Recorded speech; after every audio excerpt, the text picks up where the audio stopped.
ในท้ายอาทิตย์ที่ผ่านมาศาลประชาชนขั้นต้นแขวงเสียงขวางได้นำคดีฆาตกรรม3 ศพขึ้นมาตัดสินอยู่ห้องประชุมศาลซึ่งจำเลยคือท้าวไซอายุ25 ปีประชาชนอยู่บ้านนาปราสาทเมืองคูนแขวงเสียงขวางถูกเจ้าหน้าที่ตำรวจกองบัญชาการปกสแขวงเสียงขวางจับตัวได้ในวันที่23 กุมภาพันธ์ 2015ในข้อหาฆาตกรรมพยายามฆ่าปล้นทรัพย์พลเมืองครอบครองและนำใช้อาวุธศึกโดยบ่ถูกต้องตามระเบียบกฎหมายผ่านการค้นคว้าบรรดาเอกสารและหลักฐานต่างๆที่มีไว้สำนวนคดีพร้อมทางพิจารณาผลการไต่สวนคดีในห้องประชุมศาลเห็นแล้วว่าในเดือนสิงหาปี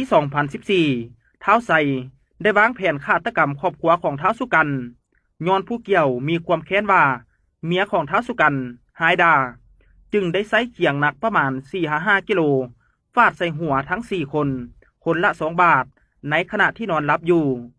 และในเดือนดังกล่าวผู้เกี่ยวยังปุ้นสายคอคล้ายคือคำของสาวเวียดนามโดยใช้มีดแทงเข้าทั้งหลัง10 กว่าบาทแล้วกวดค้นเอาเครื่องของติดตัว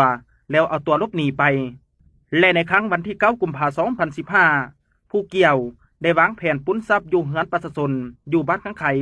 คุ้มห้วยคำในเวลาสัก2 โมงผู้เกี่ยวได้เข้าไปในเฮือนของผู้เสียหายแล้วเอิ้นเสว่าซื้อสายคอคำบอจากนั้นเจ้าของเฮือนจึงได้ย่างออกไปไขประตูพอไขประตูออกไปผู้เกี่ยวได้บอกให้เจ้าของเฮือนยกมือขึ้นแต่เจ้าของเฮือนบ่ยกพร้อมทั้งหันหลังย่างเข้าไปในเฮือนผู้เกี่ยวจึงได้ใช้ปืนแก๊ปที่เกี่ยวมายิงใส่1 บาทเหตุให้เจ้าของเฮือนล้มลงและเสียชีวิตในเวลาต่อมาจากการกระทำดังกล่าวของจำเลยได้เหตุให้มีผู้เสียชีวิตถึง3 คนคือท้าวสัมพันธ์ไซท้าวสุกันและนางแมบซึ่งการกระทำดังกล่าวเป็นการกระทำผิดในฐานฆาตกรรมพยายามฆ่าตามที่กำหนดไว้ในมาตรา 88 วรรค 2 ของกฎหมายอาญาฉบับปรับปรุงด้วยเหตุนี้คณะศาลอาญาประชาชนแขวงเสียงขวางจึงได้ตัดสินต่อหน้าประชาชนในสถานอาญาเป็นขั้นต้นโดยซ่องหน้าโจทก์จำเลยและทนายความโดยบอกว่าท้าวไซมีความผิดทางอาญาในสถานฆาตกรรมคันพยายามปล้นทรัพย์พลเมือง